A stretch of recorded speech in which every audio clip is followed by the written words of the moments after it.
کہ کتنی ہماری زندگی نماز میں گزر رہی ہے. ہاں کہنے سے تو بہت کچھ کہا جاتا ہے لیکن کہنا اصل نہیں ہے. اصل تو یہ انسان کی زندگی میں عمل آ جائے, اصل تو یہ ہے انسان کی زندگی میں نماز آ جائے, اصل تو یہ ہے انسان کی زندگی میں ایسا انسان بن کر کے دنیا سے جائے کہ واقعتاً لگے کہ واقعتاً یہ ایک انسان تھا جو اس روئے زمین میں سجدہ سے آباد کر کے آیا ہے, زمین میں سجدہ کر کے آیا ہے, خدا کے لیے سجدہ کر کے آیا ہے. ایک ایسا انسان دنیا سے جائے تو مزہ ہے.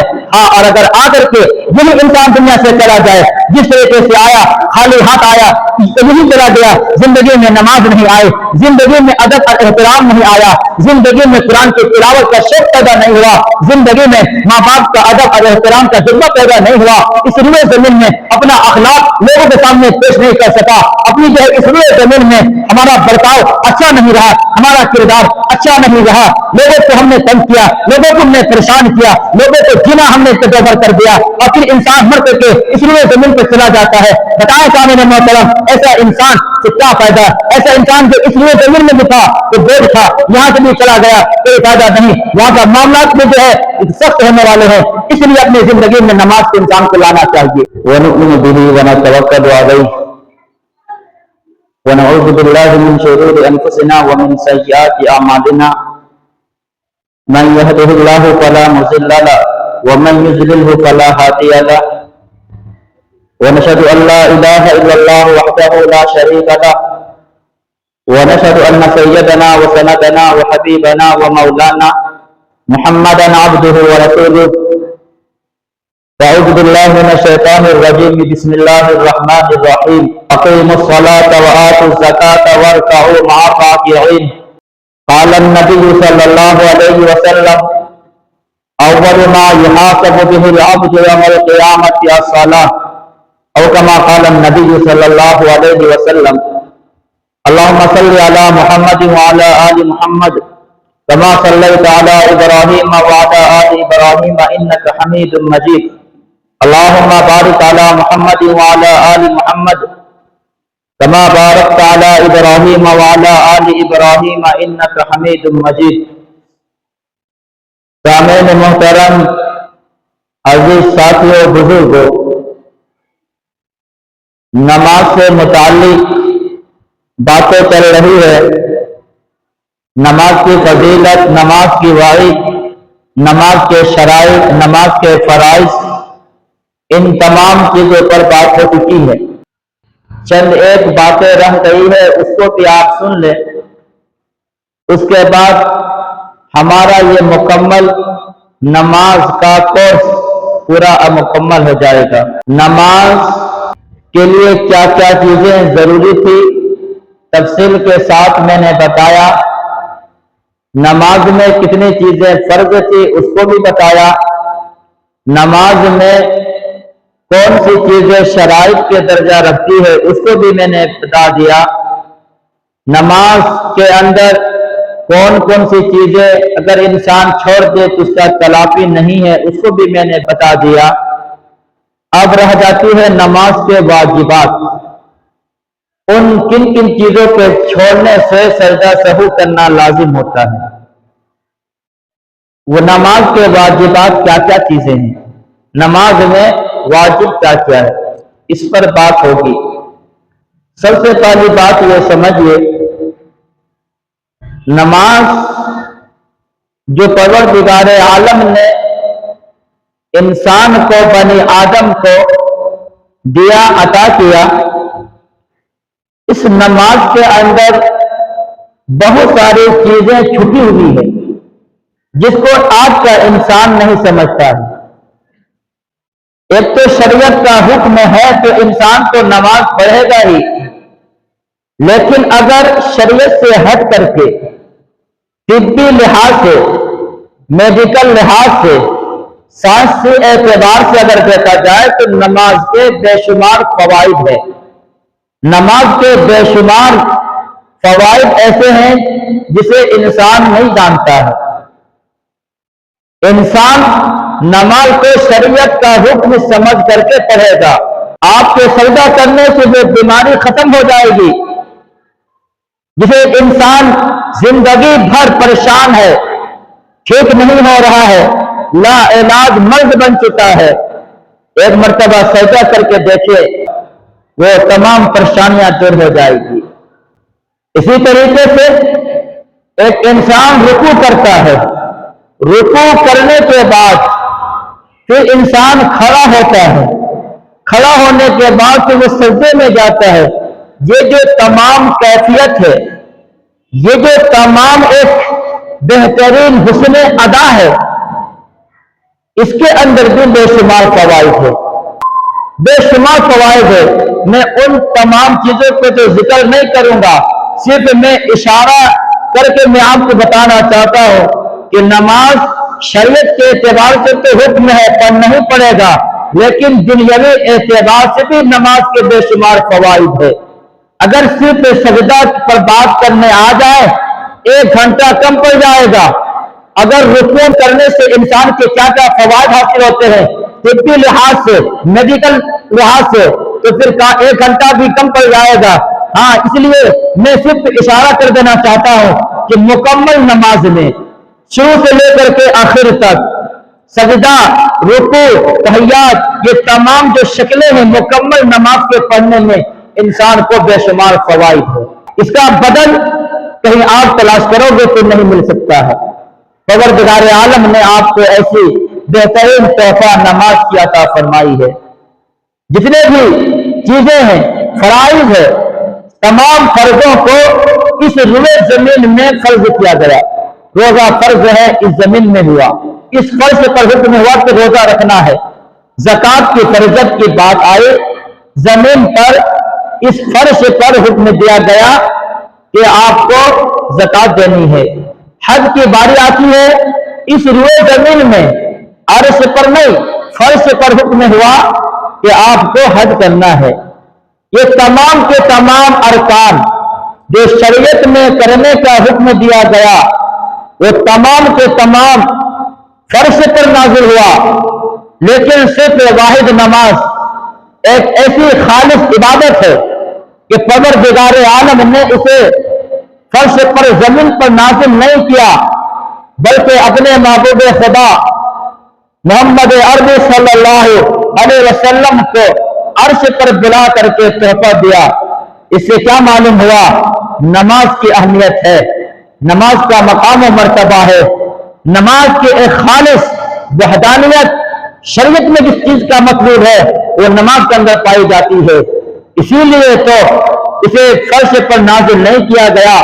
معلوم ہوگا 50 وقت کی نماز فرض ہوئی تھی، لیکن بیچ میں حضرت موسیٰ علیہ نبینا علیہ الصلوۃ والسلام راستے میں ملے، 5 کر کے نماز کم ہوتی چلی گئی۔